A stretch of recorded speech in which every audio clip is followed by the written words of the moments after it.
Thank you विदित जी।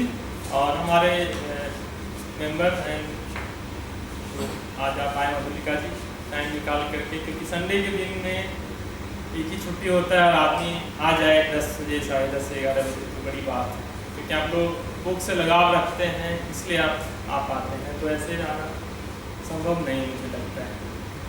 आज हम लोग बात करेंगे गीता का चैप्टर 3 और संख्या है उसका 5वें नंबर का श्लोक है, तीसरे अध्याय में। भगवान कहते हैं ना ही कश्चित क्षणमपि जातु तिष्ठत्य कर्म कृत कार्यते हावस्य सर्व कर्म प्रकृतिर्जयति। ये बहुत ही इम्पोर्टेंट श्लोक है। इसको यदि हम लोगों ने अच्छे से समझा जाना तो जीवन में बहुत अच्छा कर सकते हैं। और कहते हैं कि जो पहला जो लाइन है ना ही कश्चित क्षणमपि जातु तिष्ठत्य कर्म कृत, हम लोग कोई भी व्यक्ति दुनिया में पेड़ पौधा जीव जंतु जो भी व्यक्ति है हर समय कुछ न कुछ कर्म कर रही होते हैं। बिना कर्म के हम नहीं हैं, चाहे रात में हैं दिन में हैं सोए हैं जागे हैं, हमसे कुछ न कुछ कर्म होता ही रहता है, कभी हम स्थिर नहीं हैं। तो जब हम हमेशा कर्म कर रहे होते हैं इसका मतलब है हमेशा हम कर्म के बंधनों में बंध रहे होते हैं। भगवान हमें उस बंधनों में कर्म के बंधनों में जकड़ते जा रहे हैं, क्योंकि हम हमेशा कुछ न कुछ कर्म कर रहे होते हैं। और जो हमारे आप लोग आए हैं वो हम पिछले बार भी बताए थे कि पुरुष और प्रकृति, तो जितने भी रामायण उपनिषद गीता जहाँ भी आप देखेंगे वहाँ पाएंगे कि हर श्लोक 2 लाइन में लिखा हुआ है, सिंगल लाइन में कोई श्लोक नहीं है। तो जो पहला लाइन है जो मुझे समझ में आया है वो कांस्टेंट है, वो पुरुष है, उसमें कोई वेरिएशन नहीं है कि हम हर समय कुछ न कुछ कर्म करते ही रहेंगे, इसमें कुछ बदलाव नहीं है, ये होता ही रहेगा।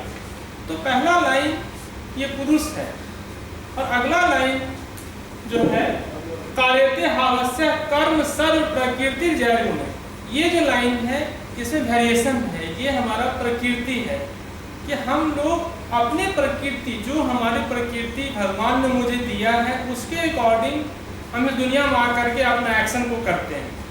तो जो हम यहाँ पर आकर के एक्शन में करते हैं वो अपने प्रकृति के अकॉर्डिंग करते हैं, जो हमारे प्रकृति ने मुझे प्रदान किया, जो मुझे दिया।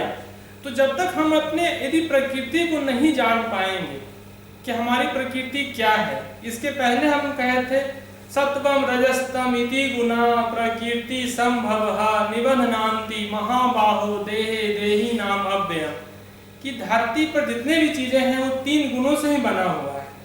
तो जब तक हम अपने तीनों गुणों को नहीं जान पाएंगे सत्व रजस तमस, कि कितना हमें सत्व है कितना रजस है कितना तमस है, तब तक हम आकर के कुछ कर नहीं पाएंगे।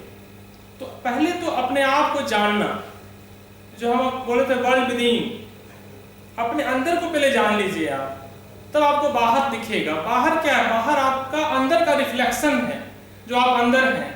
तो पहले अपने अंदर जानिए, अपने प्रकृति को जानिए, अपने प्रकृति को समझिए, तब आपको बाहर वो चीज़ बहुत अच्छे से दिखेगा, क्योंकि वो बाहर कुछ है ही नहीं, बाहर सिर्फ आप ही का रिफ्लेक्शन है जो आप अंदर हैं। इसलिए बाहर ढूंढिएगा।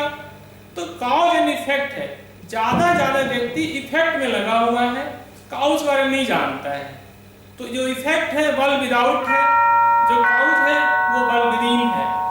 क्योंकि हमें एज ए वास्तुशास्त्री कंसल्टेंट होने के कारण मुझे बार एक समस्या आता था कि जब भी कोई व्यक्ति मेरे पास आते और बोलते कि एक ही हॉस्पिटल में 10 बच्चे एक टाइम पर जन्म लिए हैं, सबका भाग एक जैसा क्यों नहीं है, ऐसा बोल करके उसे लगता कि मैंने एक साथ गुगली यॉर्कर सब फेंक दिया। मतलब अब बताओ बेटा, ऐसा सोचता, अब बताओ तुम। ऐसा लोगों को हम देखते करते, हम उसको यही कहते कि हम जो भी व्यक्ति इस धरती पर आए हैं भगवान ने आपको यहाँ पर परफॉर्म करने के लिए बॉडी दिया है। कहते हैं ना कि हम अगले जन्म में फिर अलग एक बॉडी मिलता है, जो बॉडी हमारे कपड़े के जैसा है, आप उसको अलग बदलते हैं आपको। इस जन्म में आपको परफॉर्म करने के लिए एक बॉडी मिला है जिसमें हम राहुल वो विदित ऐसे नजर आते हैं, और वो जो प्लेनेटरी कॉम्बिनेशन है वो आपको मिला है कर्म करने के लिए, एक कॉम्बिनेशन आपको मिला है।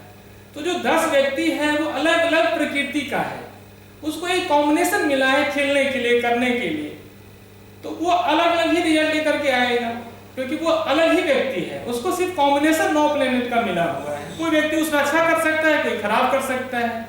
हम लोगों को और कहते हैं कि यदि एक ही टाइम पर 10 4 व्हीलर एक ही कलर का, एक ही कंपनी का दे दिया जाए 10 व्यक्तियों को और बोला जाए कि 1 साल के बाद आप मेरे पास आइए, क्या 10 गाड़ी एक ही जैसा रहेगा?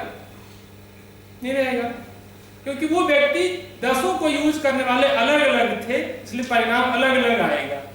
इसलिए सबसे पहले मेरा कहना है कि आप अपने अंदर के प्रकृति को जान लीजिए, तब जब आप कर्म करेंगे तो उतना बंधनों में आप नहीं बंधेंगे और आपका परफॉर्मेंस बहुत सही होगा और फिर आप जगत को अच्छे से जीत पाएंगे। यही कहना था इस श्लोक के द्वारा।